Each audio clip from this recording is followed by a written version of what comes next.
আপনাদের স্বাগত জানাই। আমি আমার আলোচনা শুনবার জন্য। বাংলাদেশের নির্বাচনের রাজনীতি আবারও উত্তপ্ত হয়ে উঠেছে এবং এই উত্তাপের কেন্দ্রে এবার জামায়াত ইসলামী। দলটি তাদের দীর্ঘ সময়ের নিষ্ক্রিয়তা ভেঙে 19 জুলাই রাজধানীর ঐতিহাসিক সোহরাওয়ার্দী উদ্যানে একটি মহাসমাবেশ আহ্বান করেছে। এই সমাবেশ শুধু একটি রাজনৈতিক কর্মসূচি নয়, বরং একটি কৌশলগত বার্তা। ভোটের জন্য লেভেল প্লেইং ফিল্ড নিশ্চিত না হলে তারা নির্বাচনে যাবে না। এক ধরনের হুঁশিয়ারি, আবার একই সাথে রাজনৈতিক কৌশলের প্রদর্শন। জামায়াত বলছে যে গত 11 মাসে দেশের রাজনৈতিক অবস্থা কিছুটা বদলালেও নির্বাচনের পরিবেশ তেমনটা বদলায়নি। তারা মনে করে ফ্যাসিবাদের পতনের পর আশা জেগেছিল একটা সুষ্ঠু ও অন্তর্ভুক্তিমূলক নির্বাচনের দিকে এগিয়ে যাবে দেশ, কিন্তু তাদের ভাষায় বাস্তবতায় তার উল্টো। নির্বাচনী মাঠ এখনো একতরফা, প্রশাসনে একচোখা অবস্থান বজায়, আইন শৃঙ্খলা পরিস্থিতি অস্থিতিশীল এবং প্রতিদ্বন্দ্বী রাজনৈতিক শক্তিগুলোর নানা সজ্জাতুরিত নির্বাচনী ভারসাম্য নষ্ট হচ্ছে। এই প্রেক্ষাপটে জামায়াতের মহাসমাবেশ রাজনৈতিকভাবে তাৎপর্যপূর্ণ। রাজধানীতে দীর্ঘদিন পর তারা এই ধরনের বড় কোনো জামায়াত করতে যাচ্ছে। এতে অংশ নেবে তাদের সংগঠন ইসলামী ছাত্র শিবির সহ সারা দেশের নেতাকর্মীরা। চলো চলো ঢাকা চলো এই স্লোগানে ইতিমধ্যে ব্যাপক প্রচার শুরু করেছে জামায়াত। জেলা এবং উপজেলা পর্যায়ের জামায়াত শাখাগুলো সক্রিয় উঠেছে। এমনকি চরমোনাই পীরের ইসলামী আন্দোলনের সাম্প্রতিক সমাবেশ উপস্থিতির মধ্য দিয়ে তারা রাজধানীতে পুনরায় দৃশ্যমান হবার চেষ্টা করছে। জামায়াত এবার তাদের অবস্থান খুবই পরিষ্কার করে বলছে, নির্বাচনের আগে লেভেল প্লেইং ফিল্ড নিশ্চিত না হলে তারা ভোটে যাবে না। শুধু যাবে না বললেই শেষ নয়, তারা বলছে তখন দেশে কোনো সুষ্ঠু নির্বাচন সম্ভব নয়। প্রশাসন ও নির্বাচন কমিশনের নিরপেক্ষতা নিয়েও দলটির প্রবল সন্দেহ আছে। তারা ডিসি, এসপি, ইউএনও সহ মাঠ প্রশাসনের ব্যাপক বদলের দাবি জানাচ্ছে।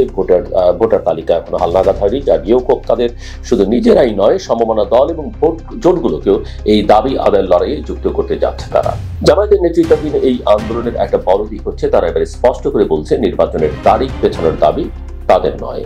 তারা সরকারকে বলছে যখনই নির্বাচন দেবে জামায়াত প্রস্তুত, কিন্তু তার যেন তেন নির্বাচন হলে চলবে না।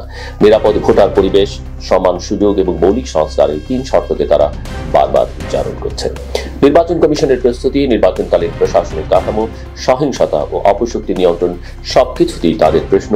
এই প্রশ্নের উত্তরে না মিললে তারা নির্বাচনে অংশগ্রহণ নিয়ে দ্বিতীয়বার ভাববে না বলেই ইঙ্গিত দিচ্ছে। এই সমাবেশে শুধু দলীয় শক্তি নয়, তারা তাদের রাজনৈতিক বার্তা সবার সামনে নিয়ে যেতে চায়। এই জন্যই তারা বিএনপি, এনসিপি, ইসলামী আন্দোলন সহ ফ্যাসিবাদ বিরোধী সব রাজনৈতিক শক্তিকে আমন্ত্রণ জানাচ্ছে। যদি ইসলামী আন্দোলনের সাম্প্রতিক সমাবেশে বিএনপি অংশ নেয়নি, তবে এবার হয়তো ভিন্ন চিত্র দেখলেও দেখা যেতে পারে। জামায়াত চাইছে এই সমাবেশ হোক একটা সম্মিলিত বার্তা, যেখানে দেশের প্রধান রাজনৈতিক শক্তিগুলো এক কণ্ঠে বলবে সুষ্ঠু নির্বাচন চাই, সংস্কার চাই, জনগণের অধিকার চাই। এই মুহূর্তে বিএনপি ও এনসিপি এই 2 দলই মৌলিক সংস্কার ছাড়া নির্বাচনে যাবে না বলে অংশ নিচ্ছে বলে অনেকে মনে করছেন। কিন্তু বিএনপি দীর্ঘদিন যাবৎ বলবার চেষ্টা করছে যে সংস্কারের প্রস্তাব তাদেরই সবার আগে দেয়া। এমনকি এই সরকার আসবার অনেক আগেই তারা সেই প্রস্তাব দিয়েছে। কিছু সংস্কার এখন হতে পারে যেটা নির্বাচন সংশ্লিষ্ট, বাকি সংস্কার তারা অবশ্যই করবে। কিন্তু জামায়াত এবং এনসিপি তারা বলছে যে সংস্কার ছাড়া, পর্যাপ্ত পরিমাণে সংস্কার এবং বিচার ছাড়া তারা একেবারেই নির্বাচনে যেতে চাইছে না। বিএনপি এইসব প্রশ্নে কিছুটা ব্যাখ্যামূলক, কিছুটা প্রতিরোধী। তারা বলছে যে 70 অনুচ্ছেদ, প্রধানমন্ত্রীর মেয়াদ সহ বেশ কিছু গুরুত্বপূর্ণ বিষয়ে তারা সংস্কার প্রস্তাব দিয়েছে, কিন্তু সব বিষয়ে শতভাগ একমত হতে বলা হলে তা বাস্তবসম্মত নয়। বিএনপির মতে নির্বাচন কমিশনের প্রস্তাব বা অন্য দলগুলোর সংস্কার প্রস্তাবে অনেক সময় রাষ্ট্র পরিচালনায় ভারসাম্য বিনষ্ট হবার সংখ্যা থাকে, যেসব বিষয়ে তারা সংবেদনশীল। এদিকে এনসিপি স্পষ্ট করে বলছে যে সাংবিধানিক ধারাবাহিকতার নামে কোনো কাঁচা পাকা নির্বাচন হলে তা জনগণের আকাঙ্ক্ষার সঙ্গে সাংঘর্ষিক হবে। তারা মনে করে নির্বাচনের আগে সংস্কারের কাজ সম্পূর্ণ না হলে তা হবে ভিন্নধর্মী শক্তিগুলোর জন্য একটা বড় ফাঁদ। তারা দেখছে কিছু দল এবং প্রশাসনের অংশবিশেষ সংস্কারকে ঠেকাতে চায়। এই জটিলতাকে অতিক্রম করতে হলে রাজনৈতিক দলগুলোর মধ্যে প্রকৃত অর্থে সংলাপ এবং সমঝোতা প্রয়োজন। এই প্রেক্ষাপটে জামায়াতের 19 জুলাই সমাবেশ শুধু একটি জনসভা নয়, বরং একটি রাজনৈতিক দাবি আদায়ের শুরু, একটি বার্তা প্রচারের চেষ্টা এবং নির্বাচনের আগে ক্ষমতার ভারসাম্যে নিজেদের জায়গা পুনর্নির্ধারণের প্রয়াস। দলের সেক্রেটারি জেনারেল মিয়া গোলাম পরওয়ার ও অন্যান্য কেন্দ্রীয় নেতারা সোহরাওয়ার্দী উদ্যান পরিদর্শন করে সমাবেশ সফল করবার জন্য সর্বাত্মক প্রস্তুতির কথা জানাচ্ছেন। সরকারের সহযোগিতাও প্রত্যাশা করছেন তারা। তবে পরিস্থিতি সহজ নয়। দেশের বিভিন্ন এলাকায় সহিংসতা, রাজনৈতিক হত্যা এবং আইন শৃঙ্খলা পরিস্থিতির অবনতির খবর প্রতিনিয়ত আসছে। খুলনায় যুবদলের সাবেক সহসভাপতি মাহবুব রহমানকে প্রকাশ্যে গুলি করে এবং পরে পায়ের রগ কেটে হত্যা করা হয়েছে। মুন্সিগঞ্জে ছুরিকাঘাতে ব্যবসায়ী খুন, ঢাকার মিটফোর্ডে পাথর চাপা দিয়ে মানুষ হত্যা, জামালপুরে অজ্ঞাত লাশ, কিশোরগঞ্জে শিশুর মরদেহ উদ্ধার। এসব ঘটনা শুধু বিচ্ছিন্ন অপরাধ নয়, বরং রাজনৈতিক অস্থিরতার এক ভয়ঙ্কর আলামত। এর সঙ্গে আরেকটা বড় ঘটনা, সাবেক আইজিপি চৌধুরী আব্দুল্লাহ আল মামুনের রাজসাক্ষী হওয়া। তিনি একসময় র্যাবেরও প্রধান ছিলেন। জুলাই গণহত্যার মামলায় তিনি অপরাধ স্বীকার করে ট্রাইব্যুনালে বলেছেন তিনি শেখ হাসিনা এবং অন্যান্য অভিযুক্তদের সম্পর্কে সত্য তথ্য প্রকাশ করবেন। তার এই অবস্থান স্পষ্ট করে দিচ্ছে 5 আগস্টের পর বাংলাদেশের রাজনীতিতে যে গোপন এবং প্রকাশ্য দ্বন্দ্ব তৈরি হয়েছে তা বিচার ও ক্ষমতার ব্যবস্থাপনায় নতুন মাত্রা যোগ করেছে। এই জটিল বাস্তবতায় 19 জুলাইয়ের সমাবেশ অনেক প্রশ্নের উত্তর খুঁজবে। কিভাবে তৈরি হবে সেই লেভেল প্লেইং ফিল্ড, কোন দল কতটা আপোষহীন থাকবে, কে কাকে ছাড় দেবে, আর কার জন্য তৈরি হবে ভবিষ্যতের রাজনীতির মঞ্চ। সবচেয়ে বড় প্রশ্ন হলো নির্বাচন হবে কিনা, আর হলেও সেটা কাদের অংশগ্রহণে কতটা গ্রহণযোগ্য হবে। জামায়াত তাদের অবস্থান স্পষ্ট করেছে, এখন দেখার বিষয় অন্যরা কিভাবে সাড়া দেয়, আর সরকার ও নির্বাচন কমিশন এই প্রশ্নের জবাব দিতে প্রস্তুত কিনা। যত দিন এগুচ্ছে নির্বাচন শুধু সময়ের হিসাব নয়, এটি ঘুরছে ন্যায্যতার, সাহসের এবং জবাবদিহির লড়াই। তবে একথা ঠিক যে পরিস্থিতি যেদিকে এগুচ্ছে নির্বাচন হয় খুব নিকটবর্তী অথবা দূরবর্তী। মাঝামাঝি যারা যে স্বপ্ন দেখছেন বা যে মাসগুলোর কথা উচ্চারিত হচ্ছে ফেব্রুয়ারিতে, এপ্রিলে, জুনে, আমার মনে হয় না নির্বাচন এই মাসগুলোতে হবে। হয় নির্বাচনের অনেক আগে হবে, না হয় নির্বাচনের অনেক পরে হবে। রাজনৈতিক বাস্তবতা সে কথাই বলছে। জুলাই সনদ বা জাতীয় সনদের নামে রাজনৈতিক বিভাজন আরো স্পষ্ট হয়ে উঠবে। জামায়াত যতটা সক্রিয় কথাবার্তায়, আচার আচরণে, বাস্তবে ভোটের হিসেবে জামায়াত, এনসিপি, ইসলামী আন্দোলন বা অন্যান্য রাজনৈতিক দলগুলো সেই অর্থে ভোটের বাজারে তাদের খুব একটা চাহিদা নেই। কিন্তু অবশ্যই রাজনৈতিক শক্তি হিসেবে, আন্দোলনের শক্তি হিসেবে তাদের একটা ভূমিকা আছে। কিন্তু ভোট যুদ্ধে বিএনপি এবং আওয়ামী লীগের যে অবস্থান, সেখানটাতে অন্যরা অনেকখানি দুর্বল।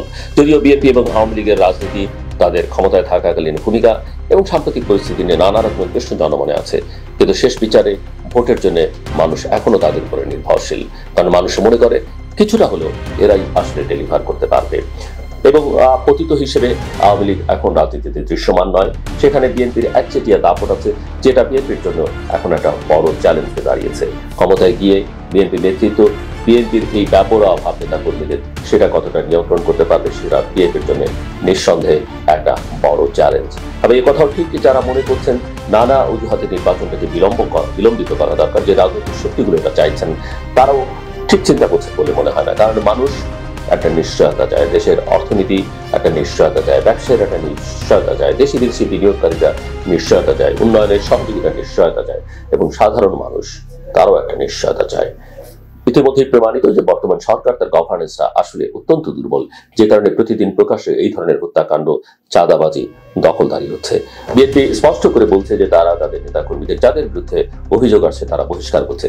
এর বাইরে কিছু করবার আইনি কোনো ক্ষমতা তাদের হাতে নেই। যেটা করবার সেটা সরকারকেই করতে হবে। এখন প্রশ্ন হচ্ছে সরকারকে বিএনপিকে আরো ভালনারেবল করে তুলতে চাইছে।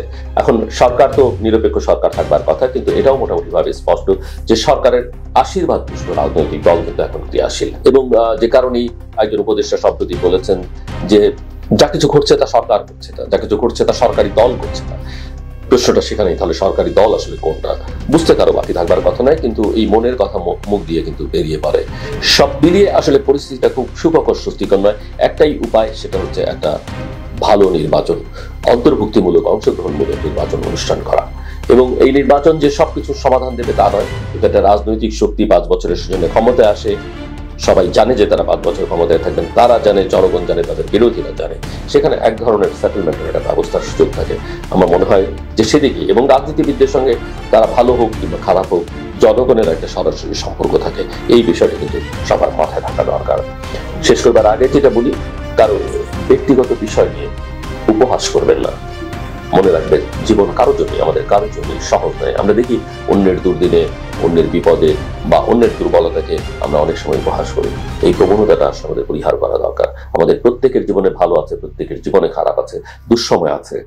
কাজেই কোনো কিছু নিয়ে উপহাস করবার যে প্রবণতা, বিশেষ করে আমাদের বাঙালি সংস্কৃতিতে আছে, সেটা পরিহার করা দরকার। মাথায় রাখবেন, আবারও বলি, জীবন কারোর জন্যই সহজ নয়। আমার কথা শুনবার জন্য আপনাদের ধন্যবাদ। আপনাদের সবার জন্য